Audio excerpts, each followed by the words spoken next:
Shalom, este es un estudio acerca de la festividad de Pesaj en el Brit Hadashah, lo que tradicionalmente se conoce como el Nuevo Testamento, que no hay una división en realidad entre Antiguo y Nuevo, es solamente un escrito hebreo, judío, todo lo que se llama el Tanaj, que es un acróstico de la Torá, los profetas, Nebaim, y los escritos que tuvimos, Tanaj.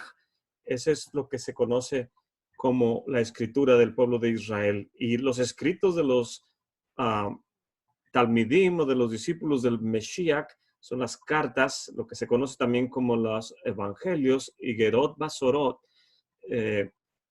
La pregunta es, ¿qué tan impregnadas están esas cartas y esos evangelios en el contexto del lenguaje judío tradicional para transmitirnos el cumplimiento de los mandamientos de la comunidad en el siglo I, cuando esos escritos y esas cartas, lo que se conoce como el Nuevo Testamento, fue escrito, valga la redundancia, cuando fue construido? ¿Cómo era la mente, el marco mental de la comunidad de ese tiempo? Es lo que vamos a tratar de analizar en referente a la celebración de Pesaj. Entonces, el libro de Levítico, capítulo 23, nos dice en lo referente a esta celebración.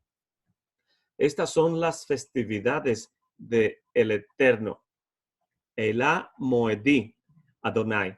Son los Moedim del Eterno, las convocaciones santificadas, Mikrai Kodesh, a las cuales convocarás en sus tiempos determinados. En el mes primero, a los 14 del mes, entre las 2 tardes, Pesaj es para el Eterno.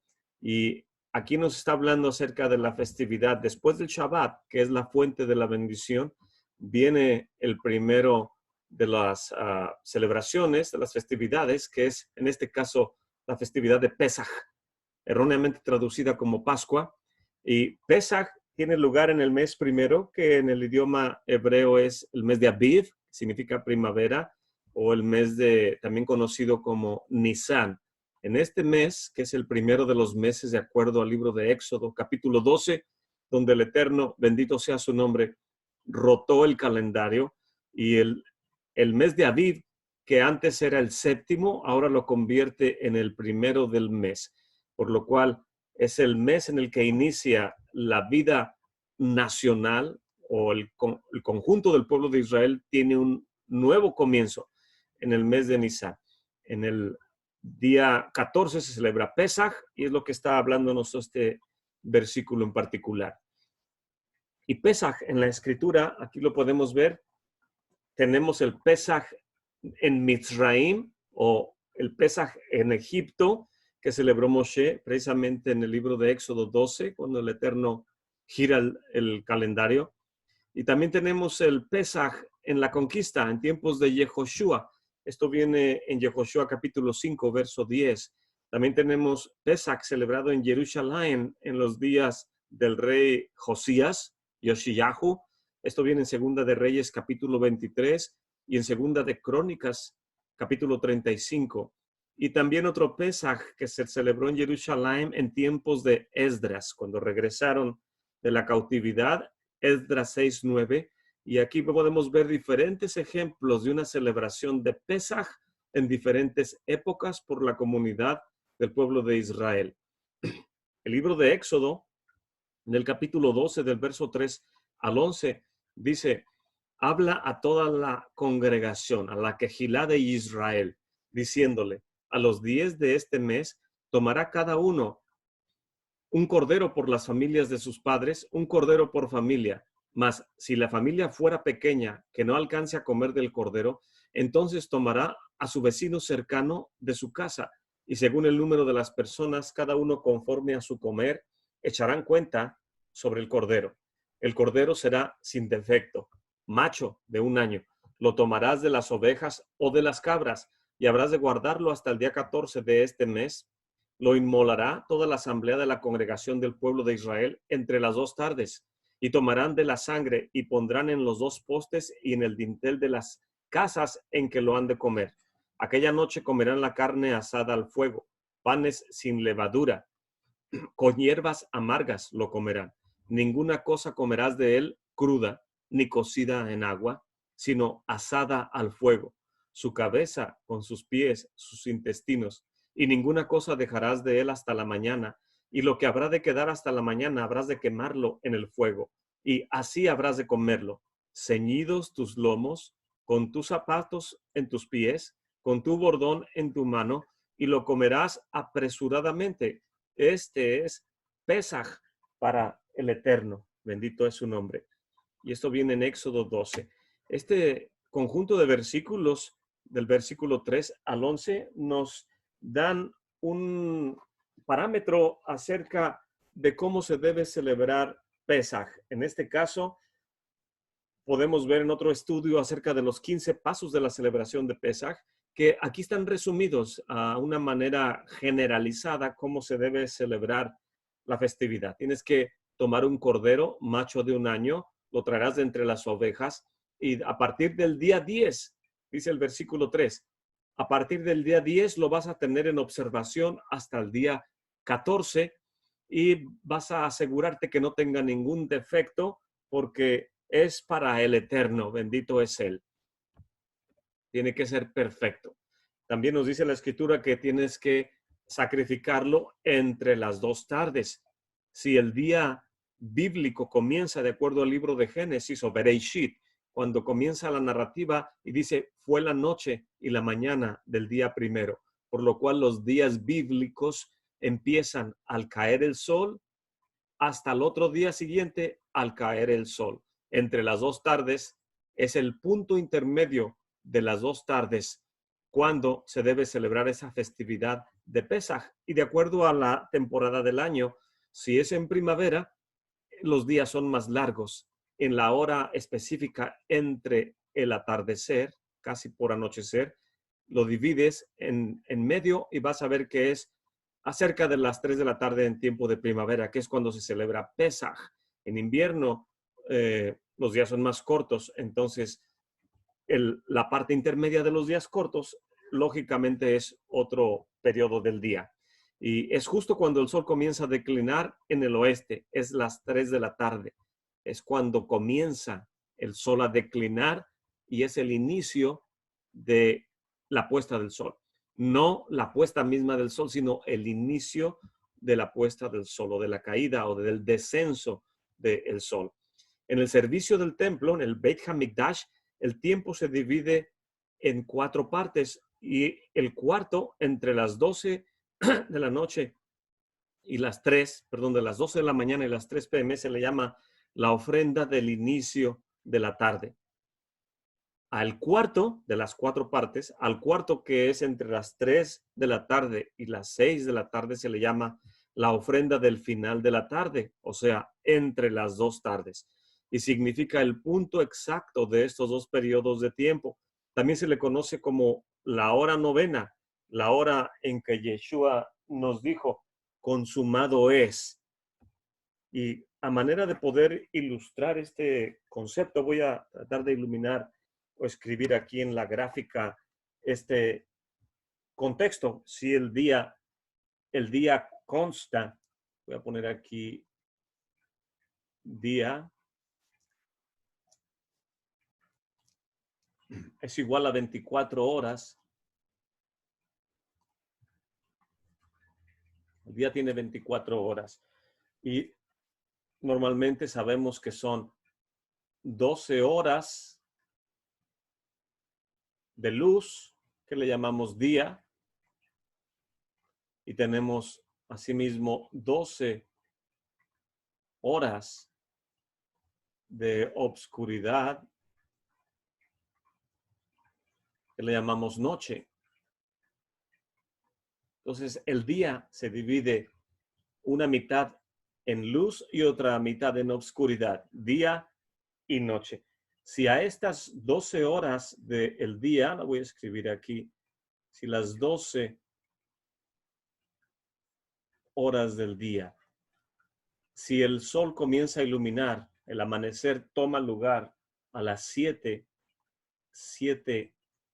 a.m., a esta le llamamos la primera hora.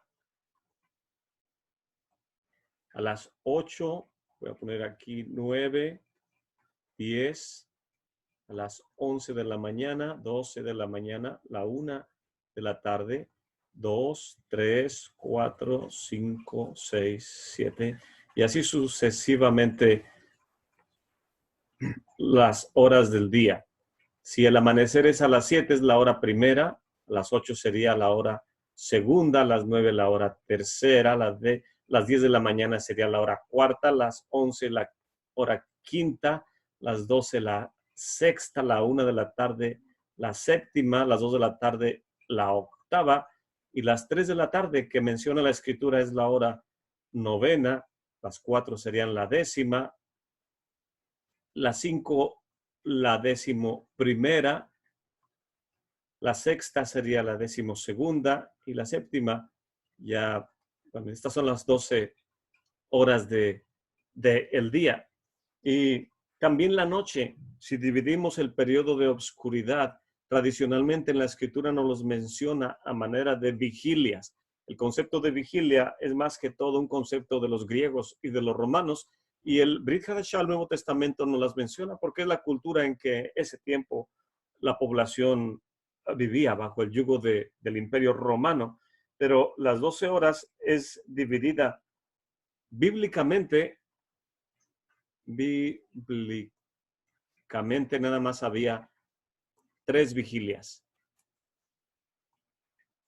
o 3 periodos, y los voy a escribir aquí abajo para que usted los pueda buscar si le interesan. La primera es mencionada en Lamentaciones de Jeremías, en el capítulo 2, verso 19. La segunda es mencionada en el libro de Jueces, capítulo 7, verso 19. Y la tercera porción de la noche se menciona en Éxodo 14, 24, y también se menciona en Primera de Samuel 11, verso 11. Entonces, bíblicamente se divide en 3 porciones la noche, más culturalmente, en tiempos de Yeshua, en el siglo I, se dividía en vigilias, 4 vigilias, dividiendo a 12 horas entre 4, son 4 por 3, son de 3 horas, igual a 3 horas por vigilia. Entonces, de esta manera podemos nosotros ver que si anochece, en este caso a las 7 de la tarde, que es aquí donde terminaban las 12 horas que teníamos, si 7, 8, 9, 10 sería la primera, de 7 a 10. Y así sucesivamente. Pero usted puede hacer estas anotaciones con más tiempo, en el sentido de poder aprender que el cordero, dice la escritura, que sería sacrificado entre las 2 tardes, y es aproximadamente entre las 2:30 y 3:30 de la tarde. Este es lo que se conoce como la hora novena, y es en el momento en que se sacrifica el cordero de Pesaj, y tiene que consumirse antes de la medianoche, antes de las 12 p.m., tiene que consumirse el cordero. Ceñidos tus lomos, con tu bordón en tu mano, calzados tus pies, y tienes que consumirlo en esa noche. Entonces, es como tenemos que celebrar Pesaj. ¿Cómo se celebraba Pesaj? Pesaj se sentaba uno en su mesa. La escritura no nos dice en ningún versículo los detalles de las leyes y ordenanzas de la celebración de Pesaj, pero sabemos por la tradición del pueblo de Israel que tenemos que imitar a nuestros líderes. En este caso, tenemos que ir a aprender acerca del pueblo de Israel. Cuando nuestro maestro Moshe, el Eterno, le dio el mandamiento de que construyeran el Mishkan, el tabernáculo, al construir el tabernáculo y prepararse para la inauguración del mismo, Moshe vio toda la multitud de las 12 tribus de Israel. Voy a escribir aquí 12 tribus de Israel. Y cuando Moshe ve la multitud de las 12 tribus de Israel, en su mente dice, ¿cómo voy a organizar a todo este campamento, a esta grande nación, a esta grande nación? Y el Eterno, esto viene en un Midrash, el Eterno, bendito sea su nombre, le dijo, ellos saben cuál es su posición, porque esto lo aprendieron de su padre Jacob. Así como su padre Jacob lo sentaba a la mesa, así ellos van a saber posicionarse alrededor del Mishkan o alrededor del tabernáculo, de tal manera que si dibujamos un rectángulo, una mesa, voy a poner aquí mesa, o también puede ser tenido como el Mishkan, que es el tabernáculo. De igual manera, cuando Jacob Avinu, nuestro padre Jacob, duerme, él es llevado en su ataúd y lo cargan de la misma manera a sus hijos como se sentaban a la mesa. Entonces, en la mesa, ¿cómo se sentaba Jacob? Se sentaba en la cabecera. Voy a poner aquí la Y de Jacob, el padre. Se sentaba. A su mano derecha se sentaba Benjamín. Voy a poner la B de Benjamín. Y después de Benjamín se sentaba Yosef, que son los dos hijos de Rachel. Después de Yosef, en este lado de la mesa, se sentaba Isaacar, voy a poner una I latina, y Isaacar, luego viene Asher, y luego viene Gad. Y en el otro lado de la mesa se sentaba Neftalí, y después de Neftalí se sentaba Dan y también Yehuda. Aquí vemos que están sentados los hijos de Israel alrededor de la mesa. En el otro costado tenemos a Leví y después tenemos a Shimeón. Voy a poner una S. Y por último tenemos a Rubén. Y básicamente aquí están las tribus de Israel, desde el mayor, que es Rubén, en el lado izquierdo de la Y de Jacob, y hasta el menor, que es de los dos hijos de Rachel, que es Benjamín. Benjamín, su propio nombre, dice, hijo de mi mano derecha. Cuando nació, su madre falleció cuando nació él, pero le decía a su esposo que le pusieran por nombre hijo Benoni, hijo de mi dolor. Y Jacob dice, no, su nombre será Benjamín, hijo de mi mano derecha. De tal manera que la fuerza está en la mano derecha. Jacob sentaba al más joven a su derecha y a Rubén a su lado izquierdo. Y esto es sumamente importante porque cuando es puesto el tabernáculo, las tribus tienen que posicionarse alrededor del tabernáculo, así como nuestro padre Jacob les enseñó que se sentaran. Ahora bien, ya estando en el Brit Hadashah, en el Nuevo Testamento, viene el Mesías y se sienta también él a la mesa. Se sienta a la mesa, voy a volver a dibujar una mesa. Y cómo ordenar a sus discípulos en la mesa. Usted puede leer en el libro de Mateo, capítulo 10, que son sus 12 discípulos, al igual que las 12 tribus de Israel. Y si posicionara yo al maestro Yeshua, también con una Y aquí en la cabecera de este cuadro, de esta mesa, a su mano derecha tenía que estar el más joven, que es Juan, Yohanan. Yohanan está a su mano derecha. Representa el más joven, la fuerza, al igual que Benjamín. Después de Yohanan viene Pedro, que el Mesías dijo, uno de ustedes es Hasatán, es Satanás y me va a entregar. Y Pedro, dice la escritura, que se reclina sobre Yohanan, sobre el discípulo amado, y le dice, pregúntale al maestro que quién es. Entonces, en Mateo 10 vamos a ver cómo son llamados todos los talmidim o discípulos del Mesías, y están por orden de edad también. Yohanan, que está junto a Pedro, Pedro con su hermano Andrés, de aquí Andrés, que también su nombre hebreo es Adam, en griego es Andrés, significa hombre, y después de Andrés viene Jacob o Jacobo, hijo de Zebedeo. Voy a poner Jacob, hijo de Zebedeo, y luego después viene Felipe, y luego viene Bartolomé, después de Bartolomé tenemos a Tomás, discípulo también Didimo, que también significa amado del Eterno, y después viene Mateo,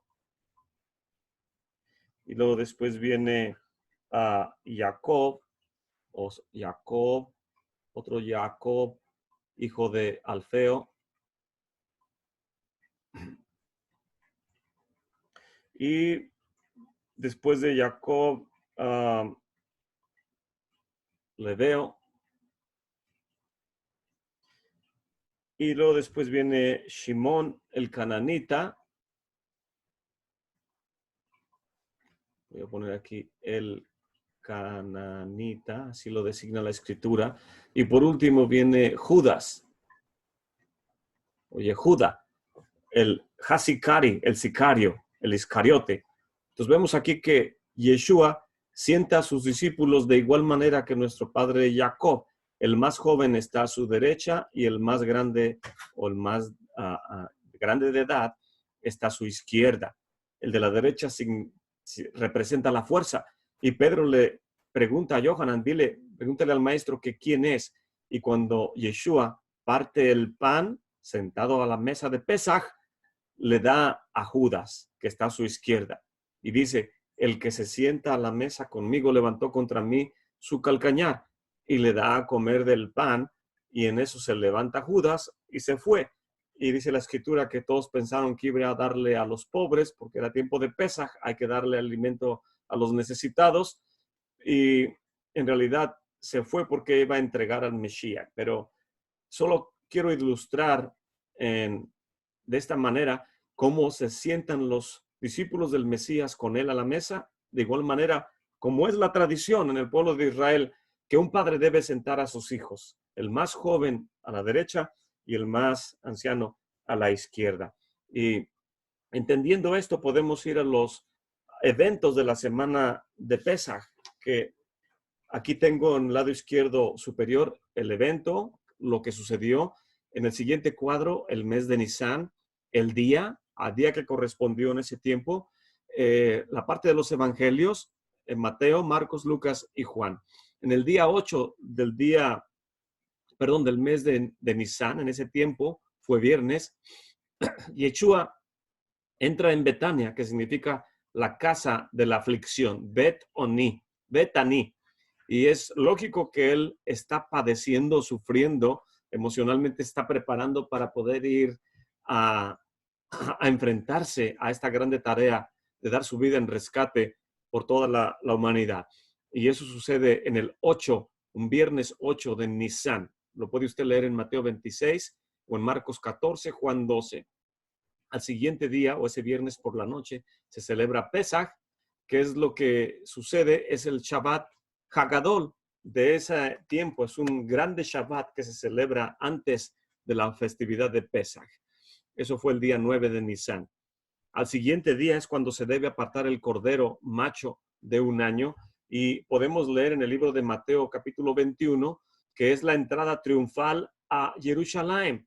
También en Marcos 11, Lucas 19 y Juan 12 es cuando el Mesías llega y limpia el templo, cuando con un fuste volca las mesas de los cambistas y dice, la casa de mi padre es llamada casa de oración, pero ustedes la han hecho una cueva de ladrones. Eso tomó lugar el día 10, cuando se separa el cordero y se debe examinar por 4 días, del 10 al 14.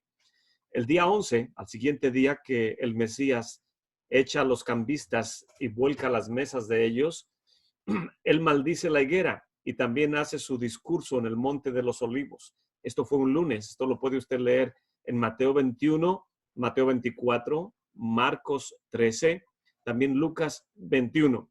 Al día 12 de Nisan, Yeshua viene y enseña en el Beit HaMikdash, en el templo. Esto fue un martes en ese tiempo, o a lo que corresponde al calendario secular. Esto toma lugar en Mateo 21, del 23 al 23:39. Y aquí podemos ver también que los talmidim el día 13 preparan, siempre ahí están preparando el Seder de Pesaj. Y esto viene en Mateo 26, Marcos 14 y Lucas 22. Después, el mismo día de la celebración de Pesaj, que comienza a la noche del 13, cuando ellos están ya preparando o haciendo el Pesaj, en ese tiempo se podía hacer la festividad de Pesaj o comer el cordero desde la noche del 13, si es que todos estaban circuncidados dentro de Jerusalén y todo estaba preparado, tenían que ir al templo para que los Kohanim, antes de que oscureciera, les pudieran preparar el cordero y de esa manera ellos regresar y poder consumirlo. Esto los talmidim de Yeshua están celebrando Pesaj desde la noche del 13 y el día 14 él es puesto en el madero entre las 2 tardes, cerca de entre las 2:30 y 3:30 de la tarde. Eso fue un jueves en ese tiempo. Y el día 15, que era un Shabbatón o el primer día de los panes sin levadura, lo cual nos explica Levítico 23 y Números 28, también Lucas nos lo narra en el capítulo 23, lo que es el primer día después de que el Mesías es crucificado. Se cuentan 3 días, 15, 16 y 17. Y es en el día 17 cuando el Mesías se levanta con poder y gloria. Se levanta con poder y autoridad porque al Mesías la muerte no lo puede contener y él se levanta. En aquel tiempo que se regía el pueblo de Israel sobre todo con el calendario bíblico, que es lo que estamos tratando de ilustrar, pero teniendo notas del calendario secular para que usted tenga una idea. En aquel tiempo el pueblo de Israel no se regía por lunes, martes, miércoles o jueves, por lo cual es irrelevante que si la resurrección ocurrió en sábado, en domingo, en lunes o en jueves. Lo que sí sabemos es que el Mesías es puesto el día 14 cuando se celebra Pesaj y que el día 15 que celebra panes sin levaduras, él es escondido como uno esconde el pan sin levadura en un servilletero, lo esconde. Y el día 17, que es el día de la resurrección, el Mesías se levanta con poder y autoridad porque la muerte no lo puede contener y es cuando se celebra la fiesta de primeros frutos. En el idioma hebreo se llama Hag Bikurim o la fiesta de las primicias. Él es el primero que se levanta de entre los muertos para no volver a ver corrupción. Todos los demás, por ejemplo, Lázaro, que el Mesías lo resucita y le dice, Lázaro, levántate. Y le dice a la gente, quítenle las vendas. Lázaro volvió a morir y su cuerpo vio corrupción. Mas el Mesías, cuando él es puesto por 3 días y 3 noches en esa tumba, él se levanta con poder y autoridad y su cuerpo no vio corrupción. Ni aún uno solo de sus huesos fue quebrado cuando estaba en el madero y era costumbre de los soldados romanos venir y romper los huesos de los que estaban ahí para poder acelerar su agonía y que pudieran entregar el espíritu o morir. Cuando vienen con Yeshua, ven que él ya había expirado. Entonces, ya no necesitaron romperle uno solo de sus huesos, por lo cual el Mesías al tercer día se levanta con poder y autoridad. Y de igual manera, los que creemos en su nombre y amamos su venida, podemos también ser partícipes de imitar al Mesías en el día postrero, cuando Rav Shaul nos lo dice en 1 Corintios 15. Aquí les digo un misterio, no todos moriremos, no todos dormiremos, mas todos seremos transformados en un abrir y cerrar de ojos al final shofar, al final sonido de el shofar. Espero que esta reseña general de la celebración de Pesaj con sus diferentes eventos les sirva para sus estudios en estos días que estamos preparándonos para celebrar Pesaj. Shalom.